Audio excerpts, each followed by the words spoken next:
रविवार हो गया, हिंदी तिथि द्वादशी। और आइए बात करते हैं आज के मुख्य समाचार में। एक तो आज के दिन को चॉकलेट डे के रूप में मनाया जाता है। आप सभी को भी मेरी तरफ से एक मीठी सी चॉकलेट। और चलिए खबरों में आगे बढ़े इससे पहले दोस्तों एक नजर डालते हैं दिल्ली विधानसभा चुनाव के नतीजों के बाद अब क्या माहौल चल रहा है। आखिर दिल्ली में अब नया सीएम, नया मुख्यमंत्री कौन बनेगा? एक ऐसा नाम है जिस पर सबसे ज्यादा भरोसा जताया जा रहा है। वैसे आपको पता होगा दिल्ली में 27 सालों बाद बीजेपी की धमाकेदार वापसी देखने को मिली और दिल्ली चुनाव में भारतीय जनता पार्टी की जीत के बाद पीएम मोदी बोले कि अब आएगी केग रिपोर्ट। प्रधानमंत्री ने कहा कि दिल्ली के अब नई विधानसभा के पहले ही सत्र में रखी जाएगी केग रिपोर्ट और भ्रष्टाचार की होगी जांच। वैसे दोस्तों अभी दिल्ली में जीत के साथ ही देश के 19 राज्यों में भाजपा या फिर एनडीए की गठबंधन की सरकार बन चुकी है। पीएम मोदी के इस तीसरे कार्यकाल में 8 राज्यों में चुनाव हुए जिनमें 6 राज्यों में एनडीए जीती और आखिरकार दिल्ली में तो 26-27 साल बाद बीजेपी की वापसी देखने को मिली है। अभी हरियाणा, महाराष्ट्र और अब दिल्ली लोकसभा चुनाव के बाद पीएम मोदी की अगुवाई में भाजपा की बेहतरीन वापसी देखने को मिली है। ये भारत के मानचित्र में आप देख सकते हैं अभी कितने राज्यों में भगवा या यूं कहिएगा कि बीजेपी की सरकार है। लगभग आधे से भी ज्यादा भारत में अभी एनडीए या बीजेपी सत्ता में है। जहां तक बात करें दिल्ली की, तो दिल्ली विधानसभा चुनाव में भी इस बार भाजपा का वोट शेयर आम आदमी पार्टी से 3.5% ज्यादा रहा, लेकिन 26 सीटें ज्यादा जीती है बीजेपी। आपको पता होगा बीजेपी ने 48 सीटों पर जीत हासिल की टोटल और स्पष्ट बहुमत के साथ अब दिल्ली में सरकार बनाने जा रही है भारतीय जनता पार्टी। ये दिल्ली विधानसभा चुनाव रिजल्ट के कुछ डेटा भी देखिए आप। टोटल 70 सीटें हैं जिनमें से 48 सीटों पर बीजेपी की जीत हुई, जबकि आम आदमी पार्टी सिर्फ 22 सीटें ही जीत पाई और कांग्रेस का तो खाता भी नहीं खुला है। वैसे दिल्ली में सरकार बनाने के लिए बहुमत के लिए किसी भी राजनीतिक पार्टी को केवल 36 सीटें ही चाहिए थी, लेकिन बीजेपी उससे भी 12 सीटें और ज्यादा जीतकर टोटल 48 सीटों पर जीत हासिल की है। और चुनावी नतीजों के बाद कुछ रिपोर्ट्स देखिए आप। पंजाब के मुख्यमंत्री भगवंत मान ने जहां जहां भी प्रचार किया दिल्ली में वो सभी सीटें आम आदमी पार्टी हार गई। टोटल 12 सीटों पर भगवंत मान प्रचार करने के लिए गए थे, लेकिन सभी पर आम आदमी पार्टी को करारी हार मिली है। यहाँ तक कि आम आदमी पार्टी के कई चर्चित चेहरे, कद्दावर नेता, खुद अरविंद केजरीवाल जो कि आम आदमी पार्टी के सुप्रीमो है, फाउंडर है, मुख्यमंत्री भी रह चुके दिल्ली के, वो खुद भी 4000 से ज्यादा वोटों से हार गए नई दिल्ली सीट से। और मनीष सिसोदिया भी जंगपुरा सीट से 675 वोटों से हारे। सत्येंद्र कुमार जैन ये भी आम आदमी पार्टी के कद्दावर नेता रहे हैं, ये भी 20,000 से भी ज्यादा वोटों से हारे। अवध ओझा सर जो हाल ही में नए आम आदमी पार्टी से जुड़े थे अभी, वो भी 28,000 से ज्यादा वोटों से हारे। और दिल्ली के आम आदमी पार्टी के चर्चित चेहरों में सिर्फ एक ही शख्स ने जीत हासिल की है और वो है आतिशी, जो कि वर्तमान समय तक दिल्ली के मुख्यमंत्री भी हैं। इनके भी वोटों का जीत का डिफरेंस ज्यादा नहीं रहा, 989 वोटों से ये जीती है। और दिल्ली विधानसभा चुनाव के इतने बुरे नतीजों के बाद आम आदमी पार्टी को सोशल मीडिया से लेकर इंटरनेट पर कई तरीकों से ट्रोल किया जा रहा है। देखिए दिल्ली चुनाव पर कुछ टॉप सोशल मीडिया के 10 मीम्स, राहुल का 0, तो वहीं रोज डे के बाद लोटस डे, ओझा सर को माया मिली न राम, इस तरह के सोशल मीडिया पर कई यूजर्स जो है मीम्स बना रहे हैं। और कल जो वैलेंटाइन वीक का प्रपोज डे था, तो केजरीवाल के लिए लिख रहे हैं कि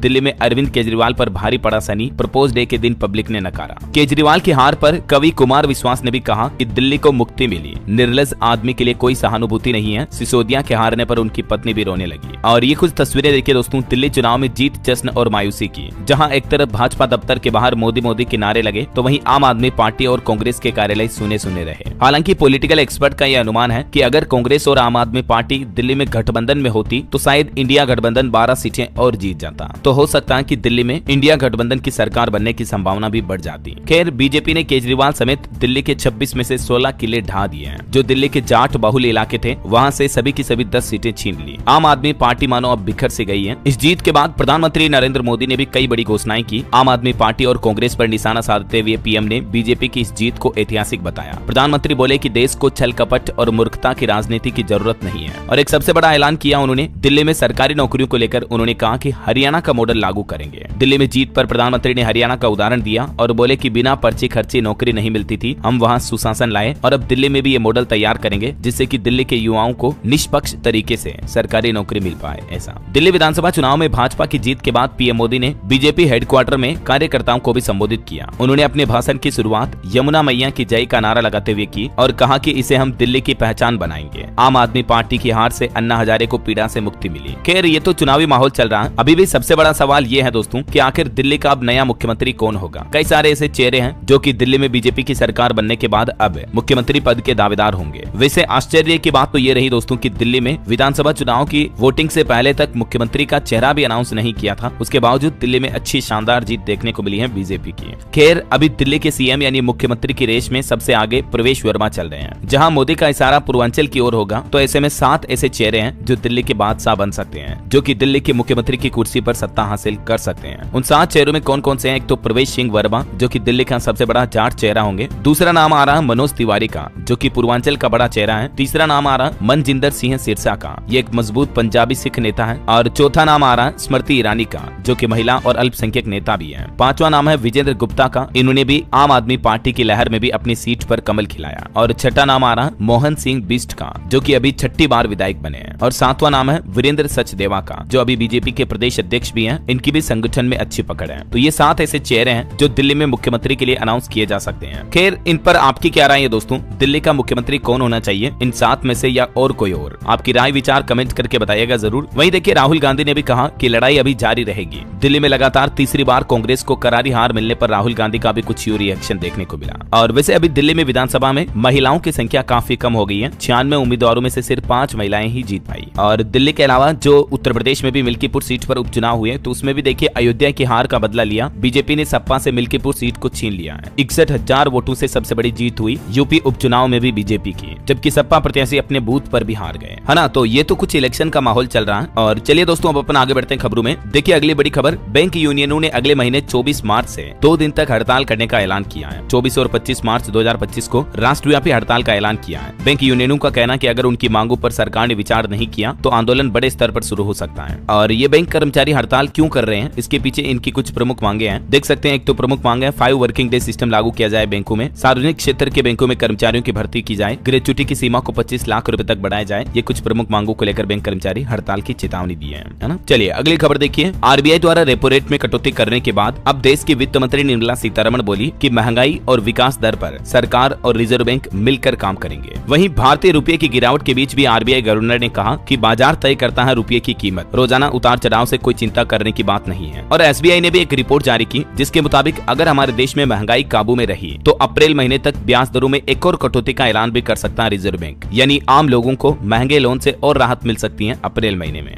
ये आरबीआई की तरफ से लेटेस्ट रिपोर्ट जारी की गई है। और दोस्तों, भारत की अर्थव्यवस्था यानी इकोनॉमी पर भी एक खबर आ रही है कि अभी जो आरबीआई ने रेपो रेट कम की है, तो इस रेटों में कटौती से विभिन्न क्षेत्रों में मांग बढ़ेगी, खास करके मकान से लेकर वाहनों की बिक्री भी बढ़ेगी। तो रियल एस्टेट मार्केट में भी ग्रोथ देखने को मिलेगी, क्योंकि आरबीआई ने जो रेपो रेट में कटौती की है, इससे अगर बैंक लोन सस्ते करते हैं तो ज्यादा से ज्यादा लोग बाग होम लोन लेंगे, कार लोन लेंगे, तो देश में खपत बढ़ेगी। तो इससे हमारे देश की इकोनॉमी जीडीपी को भी ग्रोथ मिलेगी, है ना। वहीं देखिए, आरबीआई बोर्ड के साथ वित्त मंत्री की मीटिंग भी हुई। निर्मला सीतारमण ने इनकम टैक्स में दी गई राहत समेत बजट में लिए गए फैसलों की भी जानकारी दी। चलिए अगली बड़ी खबर देखिए, अप्रैल से कुछ बड़े बदलाव हो सकते हैं। सरकार छोटी बचत योजनाओं की ब्याज दरों में भी कटौती कर सकती है। और अप्रैल में बेरोजगारी के मासिक आंकड़े भी जारी होंगे, क्योंकि दोस्तों जो स्मॉल सेविंग स्कीम है ना, छोटी बचत योजनाएं, उनकी ब्याज दरों में पिछले 1 साल से कोई बदलाव नहीं हुआ है। जैसे सुकन्या समृद्धि योजना, मासिक आय खाता योजना वगैरह वगैरह, जो कई सारी पोस्ट ऑफिस और बैंकों की जो छोटी बचत योजनाएं हैं, तो उनमें वित्त मंत्रालय की ओर से अप्रैल महीने में ब्याज दरों में कटौती की जा सकती है, ऐसी रिपोर्ट आ रही है। चलिए अगली बड़ी खबर देखिए, छत्तीसगढ़ में एक बड़ी घटना हो गई। जहरीली महुआ शराब पीने से 7 लोगों की जान चली गई। छत्तीसगढ़ के बिलासपुर में यह घटना देखी गई। जो अक्सर इस तरह के मामले बिहार में आते रहते हैं, वैसा मामला अभी छत्तीसगढ़ में भी आया है। और वही खबर है दोस्तों, महाराष्ट्र में जो जीबी सिंड्रोम फैल रहा है, उसके 7 और नए केस आए। अब मरीजों की संख्या बढ़कर 180 हुई। इनमें से 22 मरीज वेंटिलेटर पर हैं, जबकि 58 आईसीयू में भर्ती हैं। अब तक 6 लोगों की जान जा चुकी है जीबीएस यानी गुइलेन बेरे सिंड्रोम से। और अब तो देश की आर्थिक राजधानी महाराष्ट्र मुंबई में भी जीबीएस सिंड्रोम का पहला मामला मिल चुका है। चलिए बड़ी खबर आ रही, बांग्लादेश में हिंदुओं पर हुए हमलों के आंकड़े जारी करते हुए सरकार ने कहा कि अगस्त से लेकर अब तक 23 हिंदुओं की जान गई, जबकि 152 मंदिरों पर हमले हुए हैं। सरकार ने लोकसभा में ये आंकड़ों की जानकारी दी। और वहीं बांग्लादेश की पूर्व प्रधानमंत्री शेख हसीना ने जो हाल ही में उल्टे सीधे बयान दिए थे, तो इस पर भी हमारे भारत के विदेश मंत्रालय ने कहा, बांग्लादेशी डिप्लोमेट को तलब करते हुए बोला कि हसीना के बयान से हमारा कोई वास्ता नहीं है, क्योंकि बांग्लादेश ने शेख हसीना के बयानों पर जो आपत्ति जताई थी, तो उस पर भारतीय विदेश मंत्रालय ने यह क्लेरिफिकेशन जारी किया। चलिए अगली खबर देखिए, कर्नाटक के बंगलुरु में 15वीं एरो इंडिया अंतर्राष्ट्रीय सेमिनार का शुभारंभ हुआ। इस सेमिनार में देश की रक्षा तकनीकों पर मंथन होगा। 2 दिन तक चलेगा ये कार्यक्रम। वही खबर है, असम सचिवालय के प्रवेश द्वार पर लगाई जाएगी अंबेडकर जी की भव्य प्रतिमा। असम के मुख्यमंत्री हेमंत बिश्व शर्मा की तरफ से यह बड़ा ऐलान किया गया। और देखिए, प्रधानमंत्री नरेंद्र मोदी भी कल सोमवार से फ्रांस और अमेरिका की यात्रा पर जाएंगे। 3-4 दिन तक वो विदेश दौरे पर रहेंगे। और बैंक एफडी पर भी एक बड़ी अच्छी खबर आ रही है। एफडी में निवेश के लिए अब भी बेहतर विकल्प है। केंद्र सरकार ने टीडीएस की सीमा को भी बढ़ा दिया है। दरअसल पैसों के इन्वेस्टमेंट यानी रुपए पैसों के निवेश के लिए बैंक एफडी को एक सबसे बेहतर और सुरक्षित विकल्प माना जाता है, राइट। और हाल ही में तो आपको पता होगा, सरकार ने बजट में भी बैंक एफडी के लिए टीडीएस सीमा बढ़ाने का ऐलान किया है। आम व्यक्तियों के लिए ये सीमा 40 से 50,000 रुपए और वरिष्ठ नागरिकों के लिए 50,000 से बढ़ाकर सीधा 1 लाख रुपए तक कर दिया गया है। तो अभी भी अगर आप पैसों का इन्वेस्टमेंट करना चाहते हैं तो बैंक एफडी एक सुरक्षित विकल्प हो सकता है। चलिए साइंस न्यूज से अगली बड़ी खबर देखिए आप। वैज्ञानिकों ने आईवीएफ तकनीक का उपयोग करके बनाया पहला कंगारू का भ्रूण। जैसे इंसानों में मानवों में जो आईवीएफ तकनीक इस्तेमाल की जाती है, जिन महिलाओं को बच्चे बच्चे नहीं हो रहे होते तो ये तकनीक जानवरों में भी सफल प्रयोग करके वैज्ञानिकों ने सफलता हासिल की है। ऑस्ट्रेलिया के वैज्ञानिकों द्वारा यह अध्ययन किया गया। और खबर है दोस्तों, भारतीय अंतरिक्ष एजेंसी इसरो को भी एक और बड़ी उपलब्धि मिली है। इसरो ने सफलतापूर्वक किया क्रायोजेनिक इंजन का वैक्यूम इग्निशन परीक्षण, और ये टेस्ट गगनयान मिशन के लिए काफी महत्वपूर्ण है, जिसमें इसरो को सफलता मिली है। और भारत के लिए एक और बड़े गर्व की बात है, उत्तर प्रदेश लखनऊ के शुभांशु शुक्ला भी अंतरिक्ष में लहराएंगे भारत का परचम। ISS यानी इंटरनेशनल स्पेस स्टेशन पर जाने वाले पहले भारतीय होंगे ये IAF के ग्रुप कैप्टन शुभांशु शुक्ला। और वैज्ञानिकों की एक बड़ी चिंताजनक रिपोर्ट देखिए, बढ़ती गर्मी पक्षियों के लिए बड़ा खतरा बन रही है। तापमान में बढ़ोतरी की वजह से पक्षियों का जीवन प्रत्याशा 63% तक घट गया है। दुनिया भर में औसत तापमान 1 डिग्री तक बढ़ा है, जो कि पक्षियों के लिए, बर्ड्स के लिए बड़ा खतरा है। और भारतीय वैज्ञानिकों की एक शानदार खोज देखिए आप, जड़ से मिटेगा अब टाइफाइड, बैक्टीरिया के दोनों स्ट्रेनों से बचाएगा ये टीका, एंटीबायोटिक की खपत भी घटेगी। जी हाँ, भारत के लिए ये बड़े गर्व की बात है दोस्तों, दुनिया का पहला टाइफाइड का टीका भारत में बन चुका है। प्राइवेट कंपनियों के लिए जारी आवेदन में ICMR ने इस टीके के उत्पादन और आगे के परीक्षण को शुरू करने की भी सूचना दी है। टाइफाइड जो कि एक तरह की विशेष बैक्टीरिया जनित बीमारी होती है, जिसमें कई दिनों तक लगातार बुखार आती है। टाइफाइड को अलग अलग लोकल लैंग्वेज में कई जगहों पर निकाला वगैरह ये भी कहते हैं। तो अच्छी बात यह है दोस्तों कि भारत के वैज्ञानिकों ने आखिरकार टाइफाइड का टीका भी विकसित कर लिया है। कई सालों से इसका परीक्षण और प्रयास चल रहा था टीके बनाने का, लेकिन अब जाकर सफलता मिली है। बहरहाल अभी तो कुछ और महत्वपूर्ण और काम की खबरें देखेंगे दोस्तों अपन, लेकिन फिलहाल वक्त तो चला आज के ताजा। राजस्थान में पारा 5 डिग्री से भी कम हुआ, फिर से ठंड बढ़ने लगी। मध्य प्रदेश में भी 30 किलोमीटर प्रति घंटा की रफ्तार से ठंडी हवाएं चल रही है। जम्मू कश्मीर में भी कोल्ड वेव का अलर्ट है। कुछ राज्यों के हालात देखिए, मौसम विभाग का कहना है कि राजस्थान में तो आज से फिर बदलेगा मौसम। कोटा, उदयपुर, सीकर वगैरह में तापमान 3 डिग्री तक गिरा है। वहीं इधर मध्य प्रदेश में भी देखिए आज भी सर्द हवाओं का अलर्ट है। भोपाल, इंदौर, ग्वालियर में भी 5 डिग्री तक तापमान में गिरावट देखी गई। और पंजाब में भी देखिए पहाड़ी हवाओं ने फिर से ठंड बढ़ाई। हालांकि कोई बारिश वगैरह का अलर्ट नहीं है, लेकिन आज से पंजाब में एक नया पश्चिमी विक्षोभ भी सक्रिय होगा।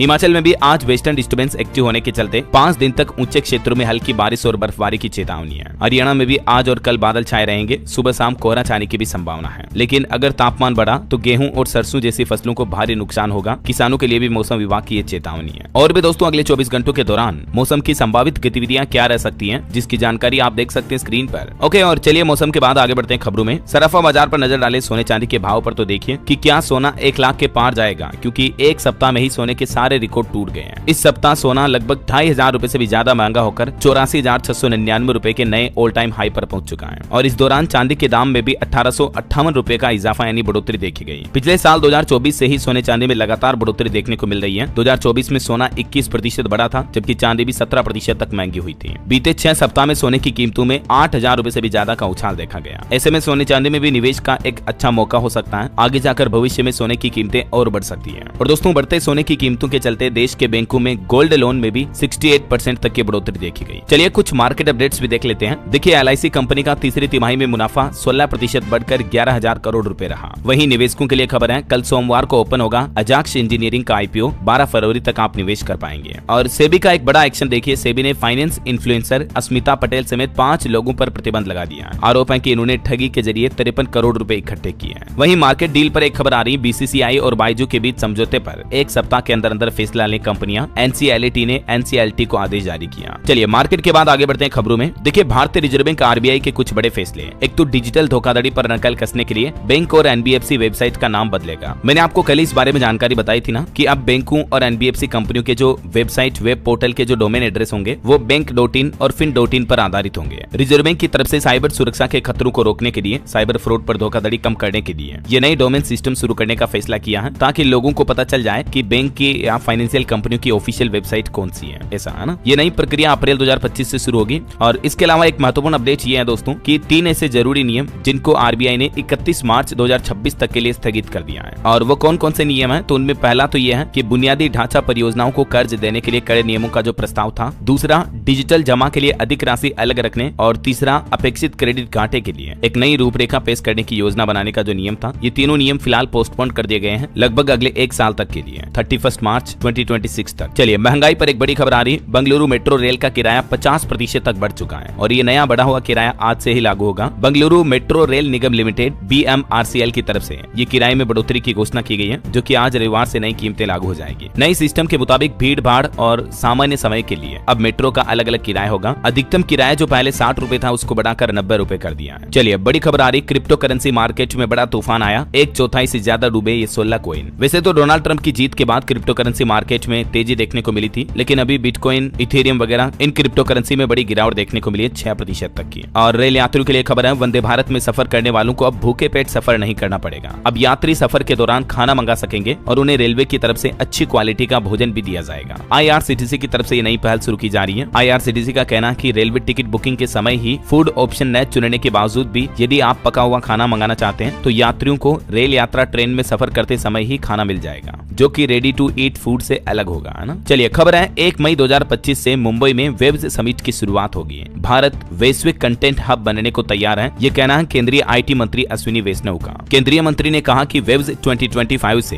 भारत दुनिया का रचनात्मक केंद्र बनने की नींव रखने जा रहा है। ये विश्व का पहला ऑडियो विजुअल एंटरटेनमेंट समिट आयोजित होने जा रहा है भारत में मई 2025 में, है ना। 1 से 4 मई तक चलेगा, ये लोकेशन भी आप देख सकते हैं मुंबई में। और बैंकिंग न्यूज से खबर है, 20 फरवरी से IDFC फर्स्ट बैंक के बदल जाएंगे क्रेडिट कार्ड के नियम। और इन बदलावों में शामिल है क्रेडिट कार्ड के statement dates, education fee payment, fuel charges और ब्याज दरें समेत कई सारे नियम 20 फरवरी से लागू होने जा रहे हैं। अब ज्यादा डिटेल आप ये देख सकते हैं। IDFC फर्स्ट बैंक के क्रेडिट कार्ड की जो स्टेटमेंट डेट हर महीने की 20 तारीख होगी। एजुकेशन फीस पेमेंट करने पर 1% प्रोसेसिंग फीस के रूप में आपको अलग से चार्ज देना पड़ेगा और नया फ्यूल चार्ज और रिवाइज्ड सरचार्ज पर भी छूट मिलेगी। और भी ज्यादा डिटेल आप ये देख सकते हैं, ना। चलिए अगली खबर आ रही है। अब इस ID की मदद से उत्तर प्रदेश के लोगों का इलाज आसान होगा, एक क्लिक में निकल जाएगी मरीजों की पूरी हिस्ट्री। दरअसल दोस्तों आपको पता होगा, आजकल देश भर में सरकार आयुष्मान भारत डिजिटल मिशन के तहत नागरिकों का पंजीकरण करते हुए एक यूनिक हेल्थ ID कार्ड तैयार कर रही है और इसे आभा ID नाम दिया गया। तो अच्छी बात यह है कि इस ID को बनाने में यूपी आजमगढ़ ने प्रदेश में प्रथम स्थान प्राप्त किया है। तो उत्तर प्रदेश में सबसे ज्यादा लोगों की ये आभा ID कार्ड बनाए जा रहे हैं। आप ऑनलाइन भी बना सकते हैं गवर्नमेंट के पोर्टल के जरिए। 30 सेकंड से भी कम समय में आपका आभा ID कार्ड बनकर तैयार हो जाता है। चलिए खबर है, MSME को अब आसानी से मिल पाएगा लोन। 40 और सिडबी के बीच एक अहम समझौता हुआ है, जिससे छोटे मझले उद्यमियों को कई बड़े फायदे होंगे। दरअसल 40 ने बयान जारी करते हुए कहा कि इस समझौते से लघु उद्यमियों को 40 और सिडबी दोनों मिलकर केंद्र और राज्य सरकार की उद्योग प्रोत्साहन योजनाओं की जानकारी देंगे। इतना ही नहीं, कौशल विकास प्रशिक्षण भी दिया जाएगा और आसान तरीके से लोगों को ऋण भी उपलब्ध कराया जाएगा। फिलहाल ये पहल राजस्थान राज्य में शुरू की गई है। धीरे धीरे देश के दूसरे राज्यों में भी ये नई पहल शुरू की जाएगी। चलिए महाकुंभ से जुड़े कुछ अपडेट देखते हैं दोस्तों। देखिए, एक तो महाकुंभ में 14 से 17 फरवरी के बीच 4 विश्व रिकॉर्ड बनेंगे। नया कीर्तिमान स्थापित करने की तैयारी की जा रही है, क्योंकि 14 से 17 फरवरी के बीच हर दिन एक नया रिकॉर्ड बनेगा महाकुंभ में। और इसके लिए Guinness book of world record की एक टीम भी पहुंच गई है। ये रिकॉर्ड कई अलग अलग तरीके के बनाए जाएंगे, जैसे एक साथ सबसे बड़ा स्वच्छता अभियान चलाया जाएगा। 14 तारीख को 15,000 सफाई कर्मी स्वच्छता का नया रिकॉर्ड बनाएंगे। फिर 15 तारीख को 300 कर्मचारी बनाएंगे नदी की सफाई का रिकॉर्ड। 16 तारीख को 1000 ई-रिक्शा चालक देंगे ग्रीन महाकुंभ का संदेश। और 17 को बनेगा 10,000 हैंड प्रिंटिंग का रिकॉर्ड भी, है ना। वहीं रेलवे का भी कहना है कि महाकुंभ में भीड़ बढ़ी तो अब रेलवे ने अलर्ट जारी किया। 10 फरवरी से बदल जाएगी सभी स्टेशनों की पूरी व्यवस्था भी। और दोस्तों कल 10 तारीख को तो देश की राष्ट्रपति द्रौपदी मुर्मू भी प्रयागराज महाकुंभ आ रही है, तो उनके दौरे को देखते हुए नावों के संचालन पर भी रोक लगा दी है। कई सारे रूट पर वाहनों का आवागमन भी बंद रहेगा। बीते दिन भी देखिए महाकुंभ में 2 राज्यों के मुख्यमंत्रियों ने एक साथ डुबकी लगाई। मध्य प्रदेश के मुख्यमंत्री मोहन यादव और राजस्थान के CM भजनलाल शर्मा ने एक साथ गंगा स्नान किया। चलिए महाकुंभ के बाद आगे बढ़ते खबरों में। देखिए अभी नई दिल्ली में जो पुस्तक मेला चल रहा, उसमें धर्मेंद्र प्रधान ने लॉन्च की 41 नई किताबें। PM युवा 2.0 से युवा लेखकों को भी मिली पहचान। और खबर है, बिहार में आशा कार्यकर्ता अब ज्यादा हाईटेक होगी। नीतीश सरकार के नए आदेश से मरीजों को मिलेगी सहूलियत। बिहार सरकार अब स्वास्थ्य सेवाओं को भी पेपरलेस करने के मूड में है और मुख्यमंत्री डिजिटल हेल्थ योजना MDHY के अंतर्गत अब सब कुछ कार्य मोबाइल ऐप के जरिए होंगे। कागज पेन पेपर का अब कोई काम नहीं रहेगा, है ना। चलिए सुप्रीम कोर्ट का एक बड़ा फैसला देखिए। पहली शादी कानूनी तौर पर कायम है तो भी महिला दूसरे पति से भरण पोषण पाने की हकदार होगी। एक 2005 के पुराने केस पर सुनवाई करते हुए सुप्रीम कोर्ट की तरफ से ये बड़ा फैसला सुनाया गया। और खबर है दोस्तों, जम्मू कश्मीर के सोनमर्ग की मार्केट में लगी भीषण आग, 20 दुकानें जलकर खाक हुई। मौके पर दमकल की कई गाड़ियां पहुंची। वहीं देखिए हिमाचल प्रदेश में 1.5 लाख से भी ज्यादा लोगों को मिलेगा राशन। अगर आपका राशन कार्ड ब्लॉक हो गया है तो भी आप उसे तुरंत ऑन करवा सकते हैं वापस गवर्नमेंट पोर्टल के जरिए। वहीं खबर देखिए, झारखंड के रांची में भी बर्ड फ्लू की पुष्टि के बाद हड़कंप सा मच गया। प्रशासन अलर्ट हुआ। कई पोल्ट्री फार्म के सर्वे भी तेज किए गए। चलिए कुछ और स्टेट न्यूज अपडेट देख लेते हैं दोस्तों। देखिए राजस्थान में अंशकालीन पुजारियों का मानदेय बढ़ाकर 7,500 रुपए हर महीने किया जाएगा। राजस्थान के मुख्यमंत्री भजनलाल शर्मा ने महाकुंभ में जाने के बाद राज्य के पुजारियों के लिए ये बड़ी घोषणा की है।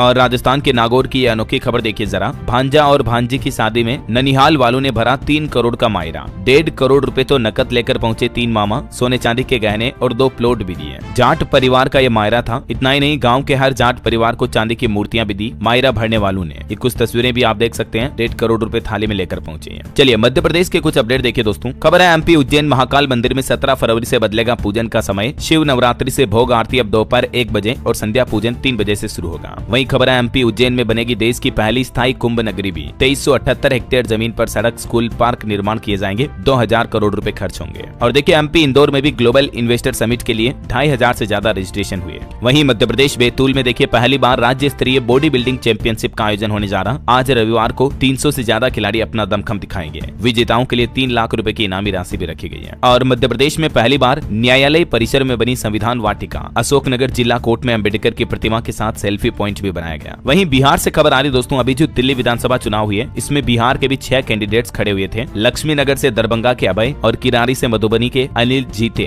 बाकी 4 प्रत्याशियों का हाल क्या रहा देख सकते हैं आप। इस टेबल में बिहार के 5 कैंडिडेट्स के नतीजों का ताजा अपडेट। 4 कैंडिडेट जीते और बाकी 2 कैंडिडेट हार गए। चलिए अगली खबर देखिए। पंजाब में बिजली कर्मचारियों के लिए ड्रेस कोड सिस्टम लागू होगा। भड़कीले और छोटे कपड़े पहनने पर पूरी तरह से रोक रहेगी। वर्दी न पहनने पर कार्रवाई भी होगी। पंजाब के बिजली मंत्री हरभजन सिंह ईटीओ की तरफ से यह सख्त निर्देश जारी किया गया है। और ठगी की एक बड़ी खबर देखिए दोस्तों। उत्तराखंड के पूर्व मुख्यमंत्री निशंक की बेटी से करोड़ों रुपयों की ठगी की गई और उसी निशंक को फिल्म में रोल दिलाने के नाम पर 4 करोड़ रुपए ठगे। अब मामला भी दर्ज हो चुका है, केस दर्ज हो चुका है। ये उत्तराखंड के पूर्व मुख्यमंत्री रमेश पोखरियाल निशंक की बेटी है। मतलब देखिए यार, इतना हाई प्रोफाइल लोगों से भी जब ठगी हो जाती है तो आम आदमी का क्या कहोगे आप। सावधान रहें, सतर्क रहें, हमेशा मैं आपको बताता रहता हूँ। वहीं खबर है सीएम योगी भी उत्तराखंड में अपने बचपन के स्कूल पहुंचे और बोले कि बाल सभाएं नहीं होती तो मैं भाषण देना नहीं सीख पाता। उन्होंने यहाँ बच्चों को चॉकलेट भी दी। और महाकुंभ पर एक और रिपोर्ट आ रही दोस्तों। देखिए महाकुंभ की आस्था की लहर में अब तक 40 करोड़ से भी ज्यादा श्रद्धालुओं ने संगम में डुबकी लगाई। और 2-3 दिन बाद माघ पूर्णिमा भी आ रही है। 12 फरवरी को माघ पूर्णिमा पर भी प्रयागराज में स्नान करने और पितरों के लिए तर्पण और श्राद्ध कर्म करने की परंपरा है। वैसे अभी महाकुंभ प्रयागराज आने वाले रास्तों पर भीषण जाम देखा जा रहा। फिर से मध्य प्रदेश में कई वाहनों को भी रोका गया। वहीं खबर है महाकुंभ में छत्तीसगढ़ के मंत्री और सांसद भी डुबकी लगाएंगे। रमन सिंह ने न्योता भेजा। 14 फरवरी को स्पेशल ट्रेन भी शुरू होगी। चलिए एजुकेशन के कुछ अपडेट देखिए आप। नीट यूजी के टाई ब्रेकिंग नियमों में कुछ बदलाव किए गए हैं। अब रैंकिंग वगैरह कुछ नए तरीके से तय होगी। ये 7 पॉइंट्स में आप देख सकते हैं दोस्तों। नीट यूजी परीक्षा के लिए नए टाई ब्रेकिंग रूल्स क्या क्या होंगे, ठीक है। और इसके अलावा नीट यूजी 2025 के लिए रजिस्ट्रेशन भी शुरू हो चुके हैं। 7 मार्च इसकी लास्ट डेट रहेगी। 4 मई को परीक्षा होगी। पुराने पैटर्न पर ही होगा एग्जाम। और सरकारी नौकरी पर भी खबर है। बिहार में 12वीं पास के लिए 7989 पदों पर भर्ती निकली है। सैलरी 33,560 तक मिलेगी। इसमें आवेदन करने की अंतिम तारीख 20 फरवरी 2025 है। ऑटो इंडस्ट्री से खबर आ रही दोस्तों। हुंडई ओरा का कॉर्पोरेट एडिशन भारत में लॉन्च हुआ। सेडान में 30 से ज्यादा सेफ्टी फीचर्स मिलेंगे। चलिए कुछ अंतर्राष्ट्रीय न्यूज अपडेट देखिए। हमास ने 3 और इजरायली बंधकों को रिहा किया। इधर इजराइल ने भी 183 फिलिस्तीनी कैदियों को छोड़ा। वहीं खबर है अमेरिका के अलास्का में जो प्लेन हादसा हुआ था कल ही, उसमें 10 लोगों की जान चली गई। और देखिए दावा किया जा रहा है कि यूक्रेन के जर्जिस्क शहर पर रूस ने कब्जा कर लिया है। यहाँ 5 महीने में 26,000 यूक्रेनी सैनिक मारे गए। 2 गाँव भी रूसी कंट्रोल में लिए गए। ओके, और चलिए दोस्तों अंत में आज के राशिफल पर नजर डाल लेते हैं। देखिए आज वृष, मिथुन और मकर राशि वालों के लिए बिजनेस का बहुत ही अच्छा दिन रहेगा। कर्क राशि वालों की भी इनकम बेहतर होगी। और भी कुछ अलग अलग राशियों का राशिफल आप देख सकते हैं स्क्रीन पर। और हाँ दोस्तों, आप